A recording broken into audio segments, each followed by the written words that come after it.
Hi everyone, let me ask you a question. Have you ever tried to explain what you do to your family and friends and gotten a blank look? Or is fear holding you and your online business back right now? Now, if you answered yes to either of those, you're going to love this month's free newsletter. How do you get a copy? Head on over to writecom.com now. And by the way, if you want to make more money with your online business, you are going to love our coffee bean money making idea inside.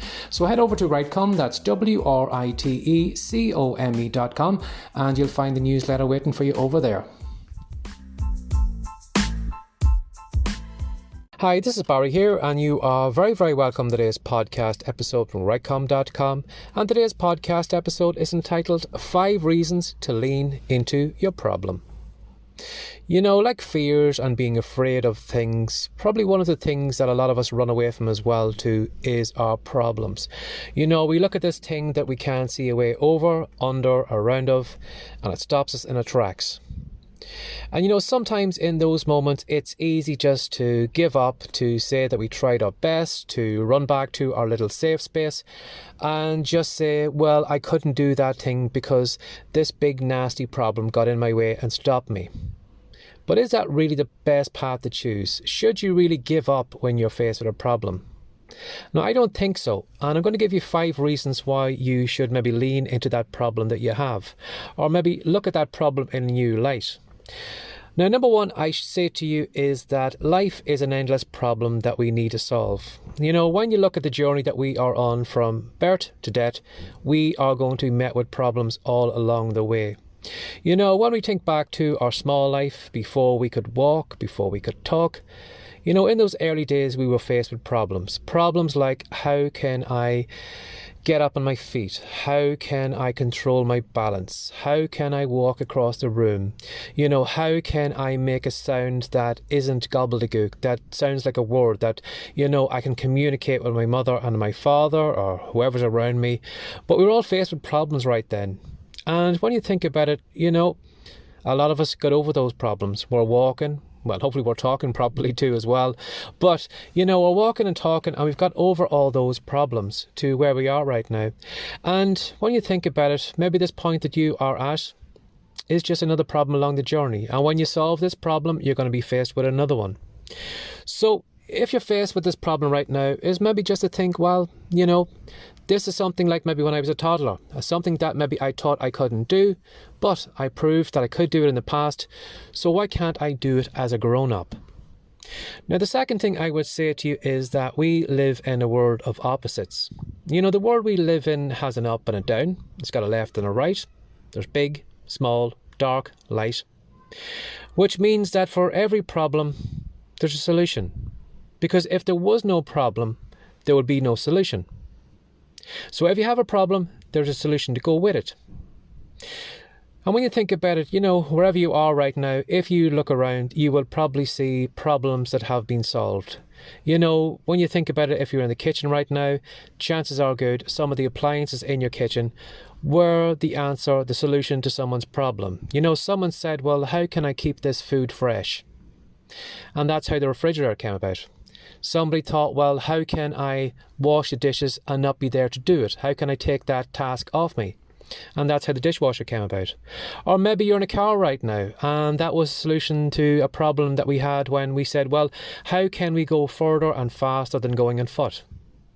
And again, too, even the power that is powering our buildings and, you know, all those nuclear plants and all that. You know, someone at some stage probably says, how can we take the power of the sun? How can we package it? How can we keep it safe?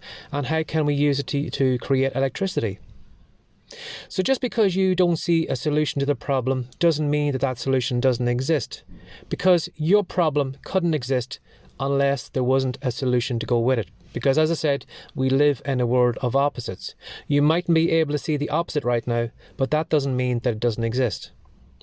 And number 3, I would say to you is that everyone has problems. You know, it's very easy for us to think, well, I'm the only one in the world who's got a financial problem right now. I'm the only one in the world who's got a health problem right now. I'm the only one in the world who's got a business problem right now. But you could pick up a rock and you can throw it in any direction, and you are going to hit somebody who's got a problem like you, or may even have a worse problem than you have. So it's very easy for us to believe that life has singled us out, that life is being nasty to us, or life is holding back some treasure from us because we have this problem. But when you think about it, chances are good other people have had that problem as well, because you're probably not the first person to have this problem. And because you're not the first person to have that problem, that's good news, because that probably means that someone has talked about a solution to that problem. Maybe somebody has created a video to that problem. Maybe somebody has put the solution to that problem in a book. And if you do a little bit of study, if you do a kind of a little bit of investigating work, chances are good you are going to find that solution that someone once had, which is the answer to your problem. And number 4, I would say to you that no one grows without problems. When you think about it, if you want a bigger muscle, it's going to mean that you need to lift a heavier weight. And there will be a time when you are carrying that weight where it is just going to be impossible to do. But you will find at some stage your muscle will grow strong enough and you will be able to lift that weight around and you won't even think about it at all.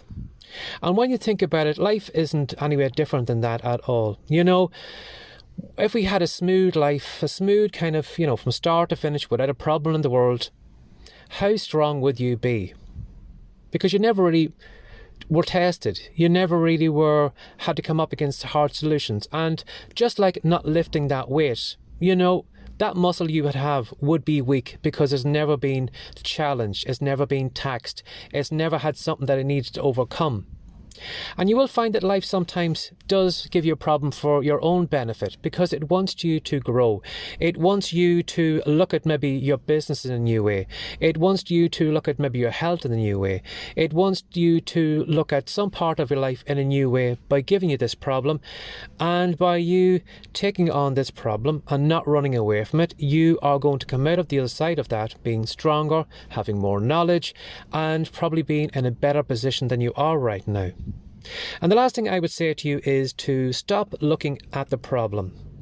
Do you ever notice that sometimes when we just are focused on something, all we can see is that thing? For example, if I said to you, don't think of a pink elephant, of course, straight away you're thinking of a pink elephant. And again, where I'm living here in Newry in Northern Ireland, Belfast, the city, is north from here, and Dublin in the Republic is south from where I live. But if I'm focused on Belfast all the time and Dublin is 180 degrees in the opposite direction, am I ever going to get closer to Dublin if I'm focused on Belfast all the time? And I can't, because I'm looking in the wrong direction. And again, sometimes our brain, when we give it this problem and are staring at the problem, we can't see the solution. And what we need to do sometimes is maybe just to step back a little bit and maybe just do a little bit of a head turn and ask ourselves different questions to overcome this thing. We could ask questions like, what would be the answer to my question? What would be the best way to overcome this problem? What would be a better way to do this? Has anyone ever overcome this problem that I have? And each of those questions will kind of turn the direction of your thinking a little bit, and it's going to probably make you feel a little bit more positive in that you will be asking questions as if there is already a solution. How has this already been, solved? How can I solve this? Rather than saying to yourself, I can't do this, there's no way out, it's impossible. Because when you go down that kind of negative spiral, you're just kind of circling round and round and round, and you're just getting worse and worse and worse, and that problem seems bigger than you. But if you go the opposite way, you will find that you'll probably feel a bit more positive. You'll feel a little more optimistic, and you will feel that there is a solution to your problem. So right now, you might feel that maybe you are on a cul-de-sac and there is no way of achieving your goal. But is that right? So what I want you to do is maybe think through those 5 things, because maybe this problem right now could be the best thing that ever happened to you. It may make you maybe grow more than where you are right now. Maybe it might make you see your business in a different way. So again, life is an endless problem that we have to solve. And we do live in a world of opposites. So if there is a problem, then there's a solution to go with it. And everyone has problems. You're not the only one who's been singled out. And this problem could be something that could be the best thing ever happened to you, and it could make you grow, or it could make your business better than what it is right now. And finally, stop looking at the problem as a cul-de-sac, because chances are good someone has already had that problem before and has already solved it. Have a lovely day. Bye-bye.